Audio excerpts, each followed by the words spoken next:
épisode des Pacific Buzz, le podcast des entrepreneurs polynésiens.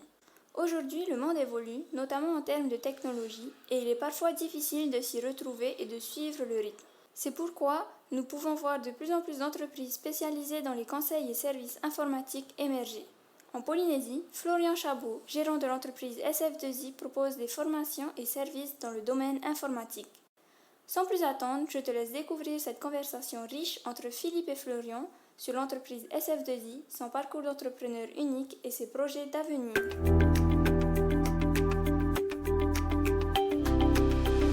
Florian, Irana Philippe. merci de nous rejoindre dans le studio des Pacific Buzz et bienvenue. Donc Florian, tu es le gérant et le fondateur en Polynésie de l'entreprise SF2I. Alors avant de parler de l'entreprise, est-ce que tu peux nous parler de toi un petit peu, ton parcours, d'où tu viens, qu'est-ce que tu as fait avant d'être à SF2I?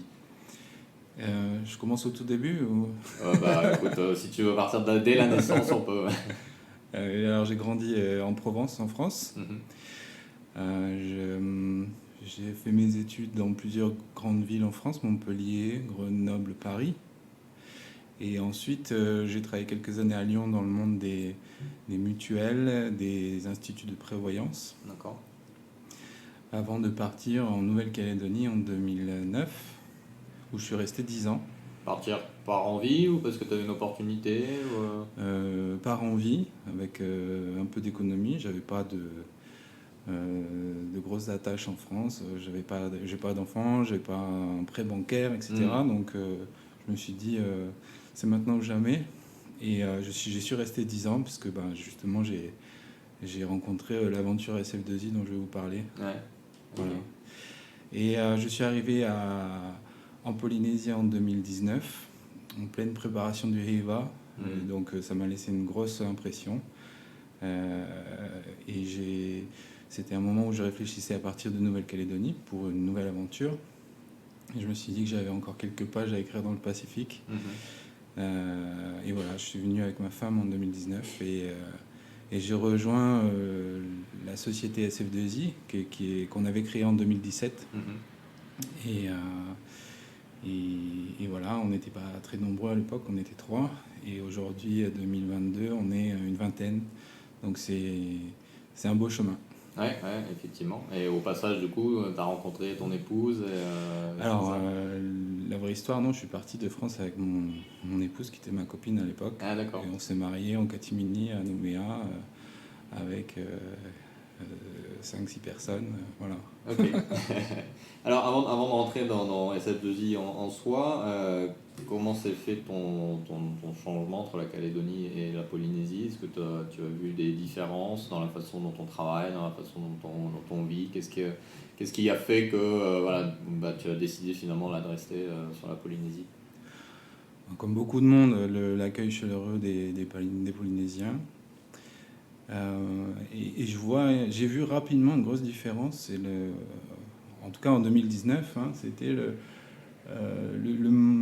le monde du travail est assez actif sur des nouvelles manières de faire.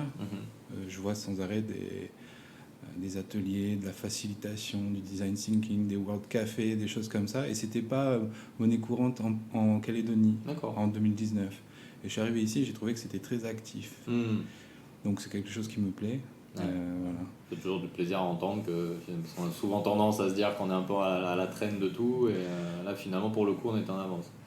Oui, c'est un ressenti que j'ai eu assez rapidement en arrivant. Ok. Voilà. Et donc la SF2I, donc tu y es depuis 2019, donc raconte-nous un peu cette entreprise, c'est quoi, vous faites quoi et à quoi ça ressemble aujourd'hui sur la branche Polynésie? Ok.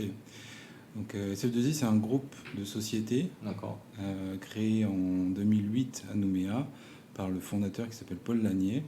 Et aujourd'hui, c'est un groupe de plus d'une dizaine de sociétés. On est 140 personnes en Nouvelle-Calédonie, en Polynésie et en France. Et le gérant actuel du groupe est Silver Shorgen. Et moi, je suis le gérant de SF2I Polynésie, qui est une entité à part entière et qui fait des métiers autour du service aux entreprises, de la formation et de l'ingénierie informatique. D'accord, ok. Et c'est donc toi qui a développé SF2I pour la Polynésie alors? En 2017, Ça marchait bien à Nouméa. On a décidé d'ouvrir une entité ici. Donc on a recruté quelqu'un pour lancer SF2I et j'ai rejoint l'entité en 2019. D'accord. Entre 2017 et 2019, SF2I a commencé à se faire connaître à travers la formation, mais ça n'a pas été le boom de développement tout de suite. Et par contre, depuis 2019, on s'est bien développé. D'accord. Et donc, quel a été ton rôle, toi, dans ce projet? Est-ce que tu es là depuis sa création? Quel a été ton investissement personnel et professionnel dans cette aventure entrepreneuriale? J'ai rejoint le SF2I Nouméa en 2010 ou 2011. Et pareil, on n'était pas très nombreux, 7-8 personnes. Donc voilà, le gap maintenant, 140 personnes, ça s'est beaucoup développé. Et j'ai tout de suite aimé le management horizontal qui était pratiqué, la rapidité avec laquelle on pouvait prendre des décisions, la confiance donnée aux salariés, l'autonomie. Et ça m'a énormément plu. Et au moment où on a commencé à grandir, s'est posé un peu la question d'une gouvernance, comment on décide ensemble. Et on a cherché un petit peu dans les modèles existants. Et puis on a trouvé des modèles qui nous ressemblaient, mais je pense qu'on en parlera plus tard dans l'échange. Voilà. Ok, d'accord. Et est-ce que pour toi, c'était quelque chose qui était déjà dans ta tête, ce plan de dire un jour je vais gérer une entreprise ou 7 entreprises, ou est-ce que c'est quelque chose qui s'est présenté un petit peu par hasard pour toi? Non, j'ai toujours souhaité avoir ma propre entreprise. Alors aujourd'hui, je suis dans un groupe. C'est une aventure extraordinaire, mais je ne suis pas le créateur de tout. Peut-être que dans mes vieux jours, je créerai... Je pense pas. Voilà, et j'y pense très sérieusement. Mais j'y ai toujours pensé, et il y a eu un déclencheur. C'est que, adolescent, pendant les vacances ou l'été, j'allais travailler pour gagner un peu d'argent, pour m'offrir des choses. J'allais travailler dans les usines, à la chaîne, ou des travaux de nuit, et je sentais... c'était des métiers qui étaient assez durs, une réalité qui était assez dure. Et j'ai vu un peu une cassure parfois dans des entreprises, entre deux mondes, le monde des cadres et des non-cadres, ou des ouvriers et puis des dirigeants, etc.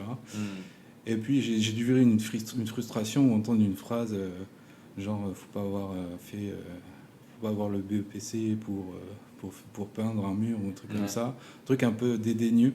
Ça m'a énervé et je me suis dit un jour je serai gérant d'une société et je ferai mieux que ce que j'ai entendu là. Donc toi, ce qui t'a poussé à te mettre dans cette position de gérant, c'est vraiment l'envie de faire mieux que ce que tu as pu expérimenter ou voir autour de toi. Il y a une vraie démarche consciente derrière, quoi.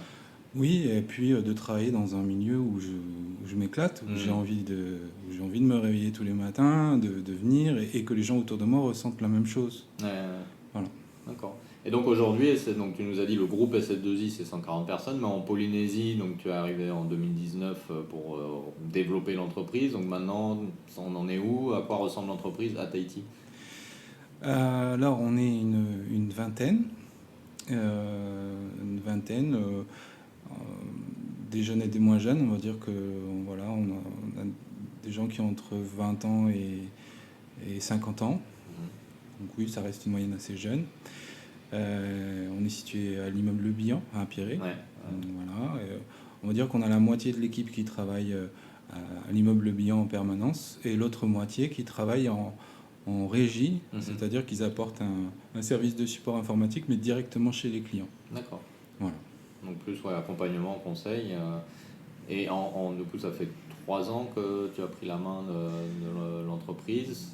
Voilà, c'est ça. Donc ça a pas mal grandi quand même en 3 ans, malgré le contexte qui a été celui qu'on connaît tous en 3 ans. Qu'est-ce qui a fait que l'entreprise s'est développée aussi rapidement d'après toi?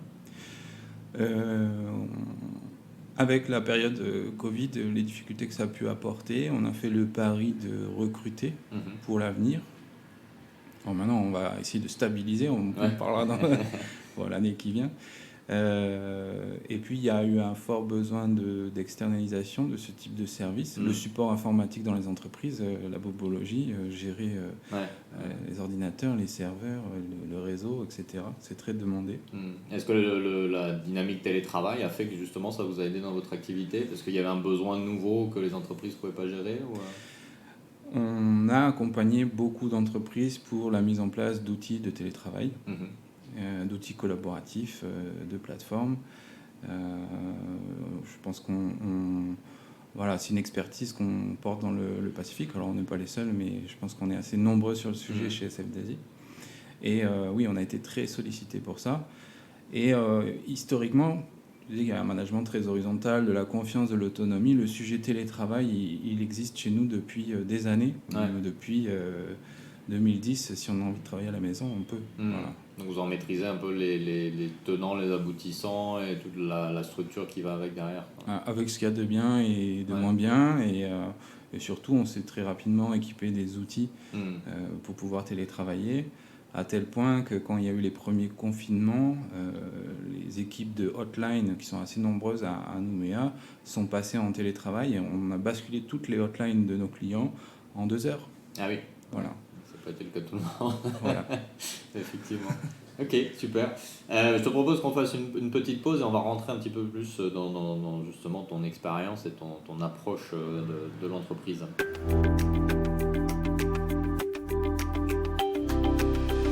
Et nous sommes de retour dans cet épisode des Pacific Buzz, toujours en présence de Florian Chabot de SF2I. Alors Florian, tu connais le podcast. Il y a une question incontournable qu'on pose tout le temps, c'est au fil de ton expérience en tant que chef d'entreprise, quelle a été la meilleure leçon que tu aies apprise et quelle a été la pire leçon que tu as apprise, que ce soit sur toi, sur le monde de l'entreprise, sur tout ça. Alors c'est la même. Ouais. Parce qu'elle a 2 lectures. Okay. Il faut faire confiance aux gens. Ouais. Et puis après, une fois que cette confiance est donnée, les gens en font ce qu'ils veulent. Mais majoritairement, quand tu accordes ta confiance aux gens, les gens ressentent cette confiance et ça joue dans leur motivation en tout cas. Voilà. Et puis parfois, et sans doute avec le nombre, et puis des visions différentes qui sont naturelles, il y a des gens qui peuvent abuser aussi de cette confiance. Donc voilà, c'est la même. Mais c'est un sujet important dans les entreprises, notamment quand on monte une équipe, quand on développe une équipe, parce que il y a toujours ce doute de est-ce que je peux faire confiance.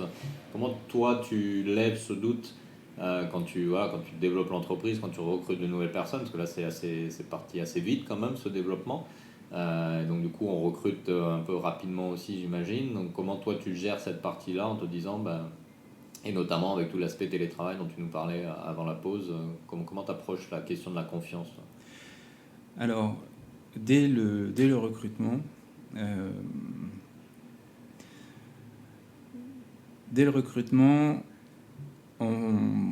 on fait très attention aux qualités humaines des gens, à leur manière d'être, à leur savoir-être, plus qu'à la technique. Bon, bien sûr, des fois, il faut qu'on recrute des experts sur des sujets, mais on cherche toujours à recruter des gens avec qui on a envie de travailler, des gens sympas, des gens qui ont de l'empathie, qui sont capables d'écouter,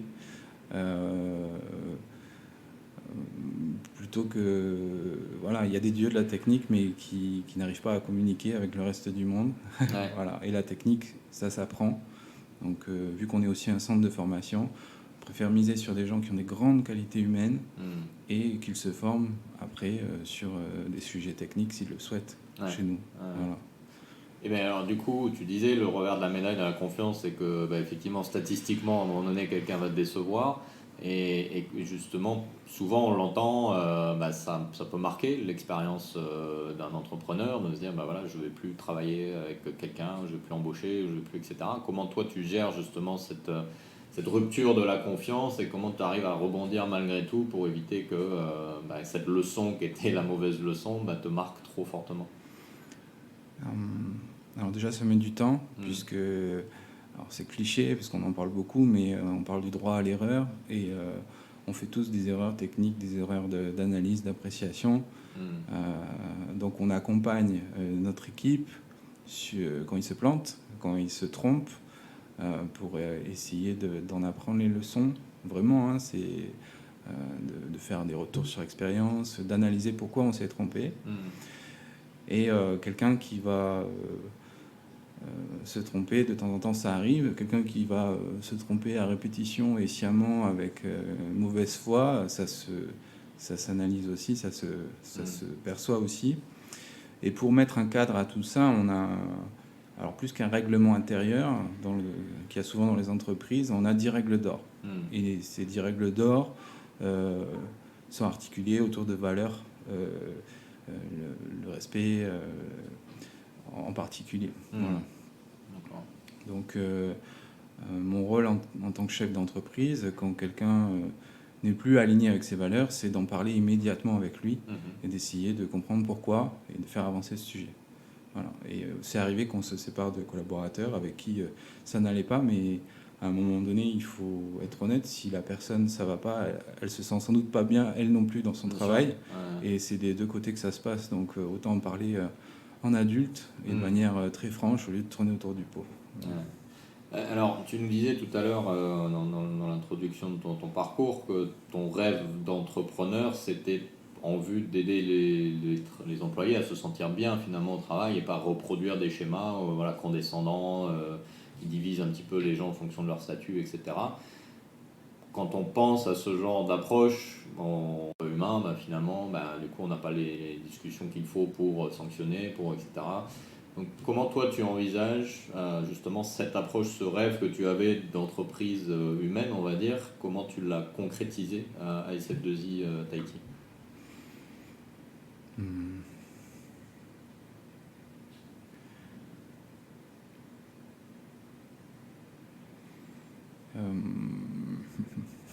C'est une question très large. Oui. Déjà, quelle était ton idée de base, toi, quand tu as démarré l'entreprise, de dire voilà le cadre que je veux créer à la base pour développer quelque chose qui correspond à qui tu es, toi? On s'inspire beaucoup des modèles de l'entreprise libérée. On est passé à travers différents fonctionnements, toujours basés sur la confiance et l'autonomie. On passe le plus long de nos journées au travail ensemble, donc autant que ça se passe bien. Alors c'est pas du positivisme ou du l'optimisme voilà, exactement, puisqu'il y a la réalité. Et j'ai compris, parce que j'ai été salarié chez SF2I Nouméa avant d'être gérant de plusieurs entités, plusieurs sociétés. Cette confiance, notamment dans les moments de crise, je pense à la période Covid, peut-être que le chef d'entreprise à ce moment-là va durcir un peu sa position ou prendre des directions plus marquées à la place des autres, sans doute pour aller plus vite, et aussi porter la responsabilité si jamais on se plante. Donc on passe le plus long de nos journées avec des gens, on les voit parfois plus que notre famille. Autant que les choses soient adultes, saines, qu'il y ait énormément de clarté dans les rôles de chacun dans l'entreprise, pour que ce soit fluide, et on a le droit de ne pas être d'accord, d'avoir des avis contradictoires, critiques, et il faut les aborder de manière adulte. Voilà. Et aujourd'hui, on peut dire avec fierté que chez SF2I Polynésie, il y a cette ambiance saine, adulte. Ça n'empêche pas de se marrer, d'être dans une ambiance détendue. Mais voilà, on est dans un monde pas nécessairement sérieux et rigide. Voilà. Puis on est dans un monde où on gère la gestion informatique pour les entreprises, ça comprend de la sécurité très poussée, etc. On joue pas avec ces sujets, avec des enjeux qui sont forts. Voilà. Effectivement. Alors, tu nous parlais du concept d'entreprise libérée. Est-ce que tu peux nous en dire plus là-dessus? Libérée de quoi ou de qui, justement? C'est quoi? Qu'est-ce qu'il y a derrière ce concept? On entend beaucoup parler, mais est-ce que tu peux nous éclairer là-dessus, justement? Et comment toi, tu l'appliques au quotidien? Alors, je vais donner ma vision. Je ne recite pas une définition. Depuis le début, je te parle d'autonomie, de confiance. Je pense que ce sont des piliers de l'entreprise libérée. Voilà. Et le but, c'est d'avoir un groupe de personnes qui travaillent ensemble et qui sont alignées sur les mêmes valeurs, voire sur ce qu'on appelle une raison d'être. un peu l'étoile polaire, le truc inatteignable, l'objectif ultime de l'entreprise. Et cette raison d'être, tu le sais, elle est formalisée. On a même, dans le groupe SF2I, travaillé sur ces sujets avant que ne soient légiférées les entreprises à mission, etc., etc. Et la raison d'être du groupe SF2I est de rendre nos clients heureux. Et elle a évolué dans le temps, puisque la première raison d'être, c'était effectuer des prestations de qualité. Ouais. Ce qui est pas sexy du tout. Très concret, très terre à terre. Voilà. Et au-delà de la raison d'être qui est portée, enfin qui est pour nos clients, on va dire, on a aussi un devoir d'accompagner nos collaborateurs dans leur carrière et de manière saine, du coup de leur proposer des formations, du coaching, d'apprendre à mieux se connaître soi, voilà, pour ceux qui ont envie de travailler sur eux-mêmes, voilà, d'améliorer ses défauts, puisque la zone de confort, c'est tout ce qu'on fait bien, et puis dès qu'on se sent pas bien, voilà, c'est les défauts qu'il nous faut améliorer pour pouvoir développer ses compétences, sa capacité à travailler ensemble, etc. Alors, est-ce que ce modèle-là est possible dans tout type d'entreprise, ou est-ce que c'est principalement pour les plus grosses entreprises? Parce que j'imagine un entrepreneur là qui t'écouterait parler et qui se dirait moi j'aimerais bien faire ça, mais j'ai pas forcément les ressources pour payer autant de formations à mes équipes, j'ai pas forcément le temps aussi parce que on n'a pas assez d'employés, etc. Donc comment, dès le démarrage, et toi tu as commencé avec quand même une petite équipe, comment ça, on peut coordonner ça quelle que soit la taille de son entreprise?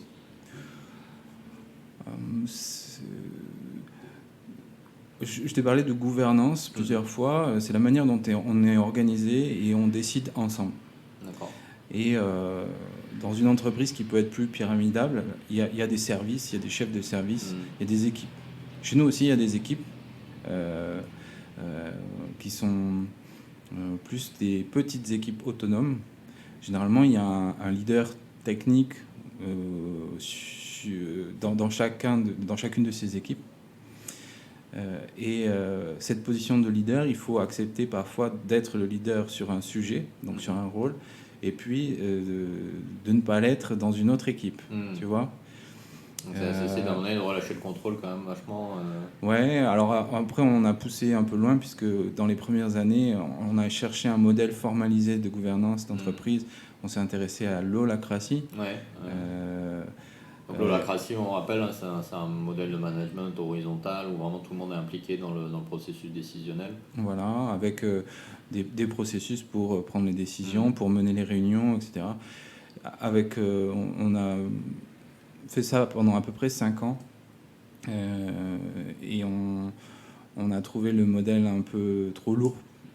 On avait perdu en agilité, c'était énormément de réunions, de choses formalisées, etc. Et voilà, c'est un peu comme une norme ISO, mais voilà, il fallait pas qu'on tombe dans ce qu'on ne souhaitait pas. On voulait gagner en agilité, puis au final, on faisait plein de réunions. C'est assez paradoxal du coup de se dire un modèle qui était censé être le plus souple, plus décentralisé, qui finalement rigidifie l'entreprise. Ouais, et puis très intellectualisé. Et on va dire que tout le monde ne comprenait pas les codes ou la structure, comment ça fonctionne, etc. Et on est sorti au bout de 5 ans pour créer notre propre modèle de gouvernance en gardant ce qui était bon dans l'holacratie, inspiré de la sociocratie, un peu plus loin, inspiré de processus qui sont éprouvés. Je pense à l'université du Nou en France qui utilise les processus de prise de décision, etc. etc. Donc voilà, on est sorti de cette lourdeur pour quelque chose de plus intuitif, organique, mais qui reste formalisé, puisque notre organigramme, il est formalisé sous forme de cercle et de rôle. D'accord. Et pas d'une pyramide avec des gens et une fonction. Voilà. Est-ce que du coup, la clé de pouvoir créer une entreprise avec un management tel que celui que tu nous présentes, plus libéré, plus ouvert, avec un partage de la décision et moins de contrôle du coup et moins de rigidité, Est-ce que finalement la recette, c'est pas de créer son modèle en fonction de qui on est en tant qu'entrepreneur et des personnes qu'on recrute et de le mettre à jour en fonction de l'évolution, plutôt que d'appliquer des standards qui parfois ne vont pas forcément coller? Si, et je pense que c'est même naturel. Des fois, on va chercher ailleurs un modèle, peut-être pour commencer, puis après on en voit les bons et les mauvais côtés, et c'est naturel de créer son propre modèle. Et je pense que beaucoup de gens et de managers et de créateurs d'entreprises ont des fonctionnements qui peuvent être très proches, mais qui ne sont pas formalisés de la même manière. Ouais. C'est naturel en fait, ça vient beaucoup du style de management.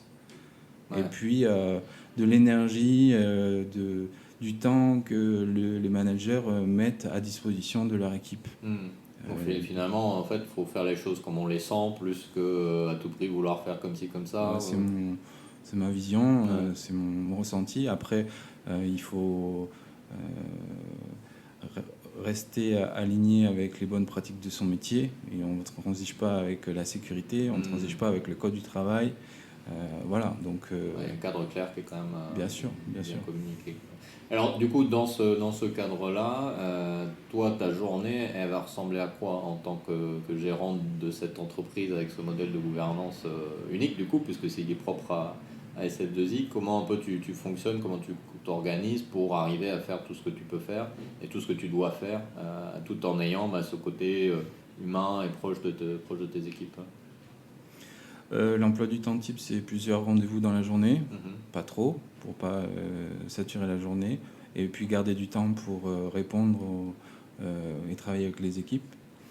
Moi, j'ai la chance d'habiter à Mooréa, donc la journée commence cool, pas dans les bouchons, mais sur le bateau. Sur le bateau, on peut déjà travailler avec l'ordinateur.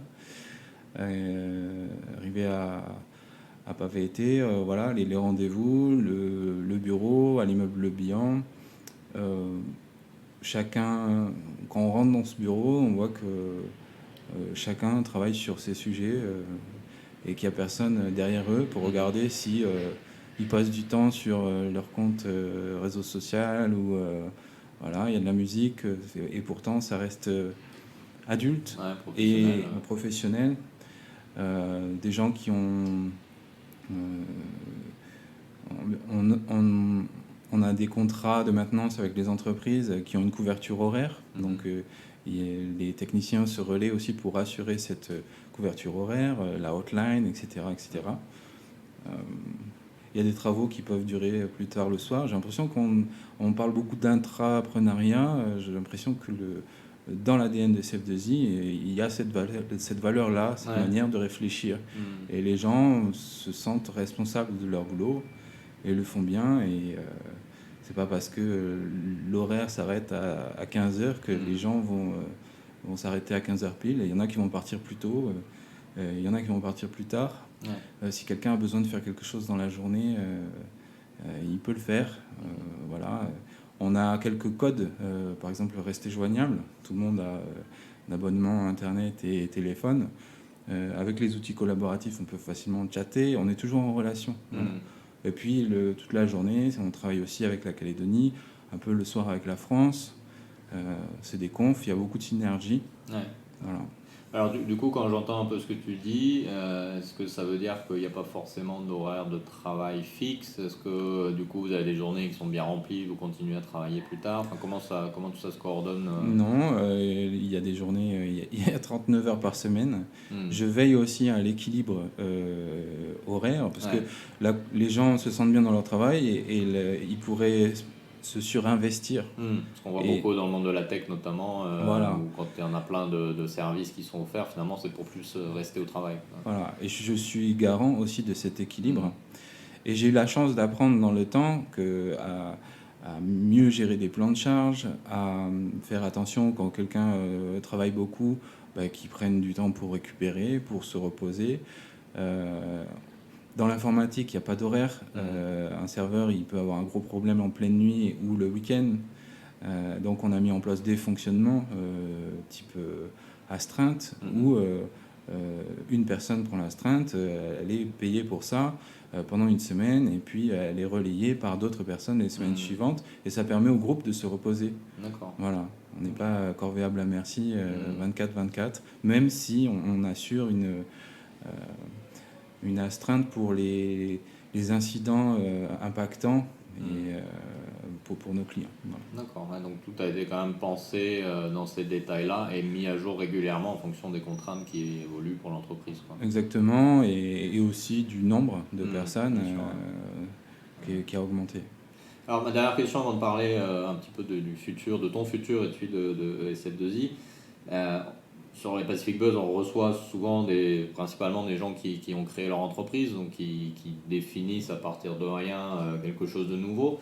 Toi, tu as lancé une entreprise localement, elle existait déjà un petit peu, mais tu l'as vraiment développée. Est-ce que c'est facile de développer son propre style de management, l'entreprise à ton image, comme tu l'as fait quand on dépend d'un groupe qui justement a déjà une structure, a déjà un cadre, a peut-être déjà des instructions, des lignes directrices?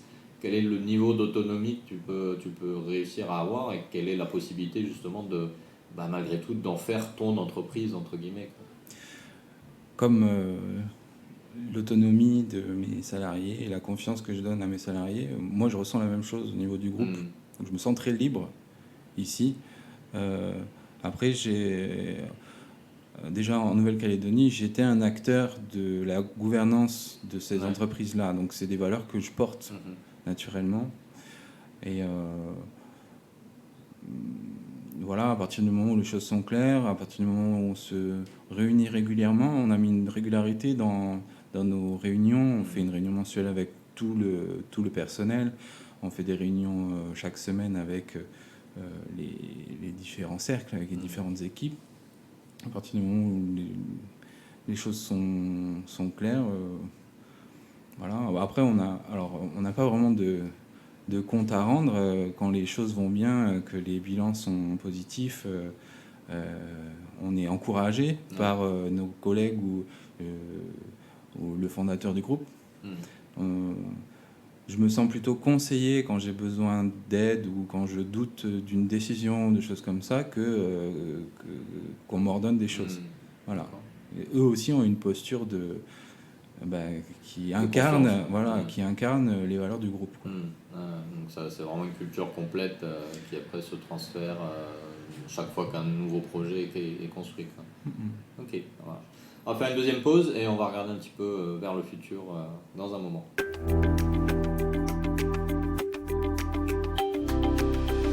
Et nous sommes de retour pour cette troisième partie de cet épisode des Pacific Buzz, toujours en compagnie de Florian Chabot, le gérant de SF2I Tahiti. Alors Florian, 3 questions rapides, tu me réponds optimiste, pessimiste, on rentre dans le détail après. Ton futur personnel, optimiste, pessimiste? Optimiste. Le futur de ton entreprise? Optimiste. Le futur du Fénois? Optimiste. Optimiste, ok. Donc 3 optimistes sans réfléchir. Alors pourquoi ces trois réponses? Parce que je suis un éternel optimiste. Ça aide, effectivement. Il y a une phrase en anglais qui dit regarde toujours le bon côté des choses. Voilà, c'est un peu voilà. C'est exactement. Exactement.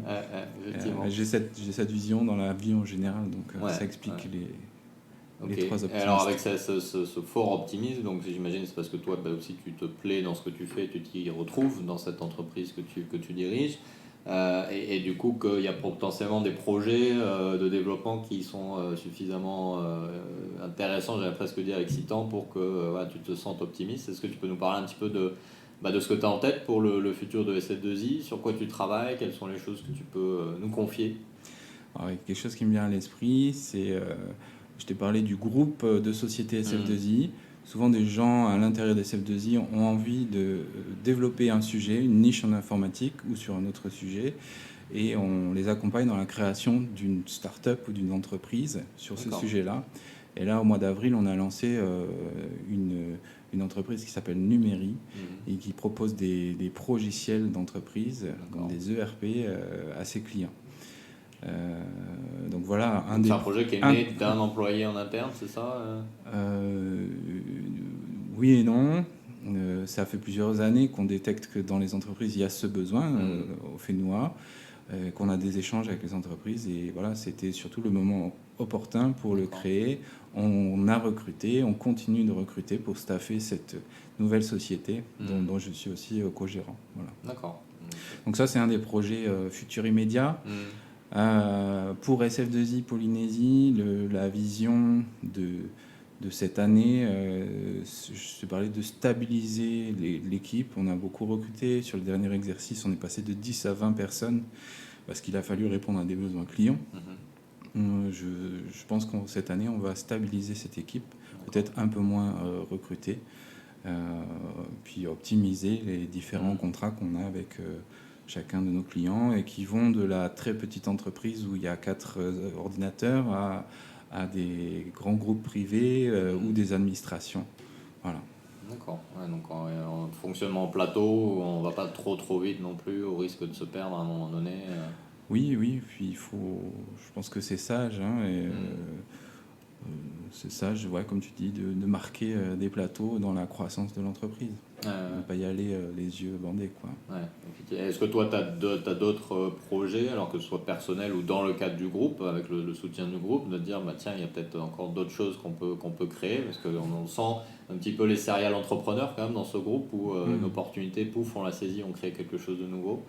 Oui, il y a quelque chose. Alors, on propose des prestations de support, de service desk industrialisés pour des administrations, des banques, etc. Généralement, ils sont intéressés par une couverture horaire qui peut être large et on va travailler sur ce qu'on appelle le follow the sun, c'est-à-dire de pouvoir proposer des services, soit de hotline, soit d'infogérance, de supervision, tout ce que tu veux, d'administration, mais en 24/7. Et pour ça, on va jouer sur le décalage horaire qu'il y a avec la Nouvelle-Calédonie, la Polynésie et la France. Voilà. Alors, on n'y est pas encore, on est en train de le construire, mais je pense que c'est quelque chose qui va arriver naturellement. Voilà, donc un des projets techniques, on va dire, sur lesquels on s'oriente. Effectivement, on a vu une ou deux entreprises effectivement locales qui commencent à saisir cette opportunité dans d'autres industries que la tienne, mais il y a potentiellement quelque chose. Et donc, tu nous as dit optimiste pour le développement du Fénois, ça se sent au travers de tous les projets sur lesquels tu travailles. Donc, pour toi, qui est arrivé il n'y a pas très longtemps à Tahiti, tu es arrivé juste avant le Covid, tu vois l'avenir de façon optimiste pour le pays aussi ? Oui. Moi, je suis quelqu'un de pas du tout politique, et pas trop intéressé par la politique. Donc, j'essaie de m'adapter à la réalité quand elle arrive. Tu vois un potentiel. Oui, un grand potentiel. Puis je vois que dans notre équipe de SF2I Polynésie, on est une vingtaine et il y a dans cette vingtaine de salariés 18 jeunes Polynésiens et Polynésiennes. Et si j'avais un message d'optimisme à faire passer, parce que je regarde sur les réseaux sociaux, sur les groupes de recherche d'emploi, etc., et je vois beaucoup de jeunes qui sont découragés par le fait que alors ils n'ont pas le bac, ou alors ils ont juste un bac, ou alors ils ont juste un bac plus 1, ou voilà, et ils pensent qu'ils vont devoir faire un métier avec des tâches répétitives, etc. Non, c'est votre personnalité. La technique, ça s'apprend, c'est votre personnalité qui va jouer. Donc ne vous mettez pas de limite parce que vous n'avez pas tel ou tel diplôme, donc vous n'avez pas accédé à tel ou tel cursus scolaire. Au contraire, rêvez, développez les choses et essayez de trouver votre talent, vos talents, et de travailler sur vos défauts, et puis créer des entreprises. Pensez-vous à votre image, du coup, comme toi tu l'as fait. Alors, du coup, dans 10 ans, SF2I Tahiti, c'est quoi ? Est-ce que toi, tu y es toujours ? Est-ce que tu auras lancé d'autres projets ? Est-ce que tu te projettes comme ça dans le futur à 10 ans ? Comment tu vois les choses ? Alors, j'aurais lancé d'autres projets, ça c'est sûr. Avec le groupe SF2I, c'est sûr. Peut-être aussi des projets perso. SF2I dans 10 ans, comme je la rêve, c'est que mes collègues, mes salariés aient repris mes rôles. Voilà. Et que moi je fasse autre chose. J'adore être là au démarrage des projets. C'est exaltant. Une fois qu'on est en rythme de croisière, ça m'excite un peu moins. Je vois très bien ce que tu veux dire. Je suis un peu pareil. Ça fait un beau futur en perspective du coup, et on sent, voilà, même si tu as toujours eu cette envie de créer une entreprise, mais ton rêve se confirme que tu es à l'aise dans ce rôle-là et que... Oui, alors c'est une blague, c'est une boutade, mais j'ai toujours, on vendrait des chaussures, ça serait pareil. Notre métier, c'est le service. c'est l'informatique, certes, mais notre métier, c'est le service. Et le service, c'est une posture. C'est être à disposition du client et lui offrir la meilleure expérience possible. Ouais. Voilà. Et d'ailleurs, des entreprises se sont intéressées à la manière dont on manageait les équipes, à tel point qu'en Nouvelle-Calédonie, on avait créé une société autour de ces sujets RH pour simplifier certains processus qui sont lourds, pour aider les entreprises à décoincer des choses, à travailler sur les tensions, c'est-à-dire des tensions, des sujets sur lesquels on n'est pas d'accord, des tensions interpersonnelles, des choses comme ça, et qui sont naturelles dans tout groupe qui travaille ensemble. Bien sûr. Et du coup, enrichi de l'expérience et du savoir de SF2I qui a fait ses preuves, visiblement. Oui, puis c'est un chemin qui continue, puisqu'on est confronté aux mêmes difficultés que n'importe quelle entreprise, aux mêmes sujets. C'est juste peut-être la manière de les traiter ou d'en parler qui est différente, qui est plus ouverte. Voilà, ou faite avec l'ADN du groupe. Quoi. Ok.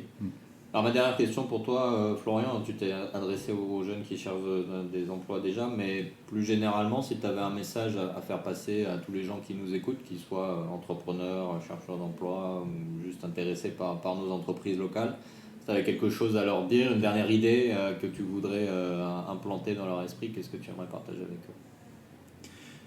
eux? De ne pas se fixer de limites, de rêver grand. Et d'avoir un antivirus sur leur ordinateur. Et le cas échéant de faire appel à cette position, un problème, c'est ça. Voilà, okay, exactement. Ça marche. Et puis peut-être de se dire qu'on peut faire les choses à sa façon, même si ça ne rentre pas dans les cadres habituels. C'est un petit peu l'exemple que tu nous as donné aujourd'hui. Oui, exactement, tout à fait. Ça marche. Écoute, Florian, merci beaucoup d'être passé nous voir sur les Pacific Buzz. Et longue vie à SF2I et bonne continuation à toi. Merci beaucoup, Philippe.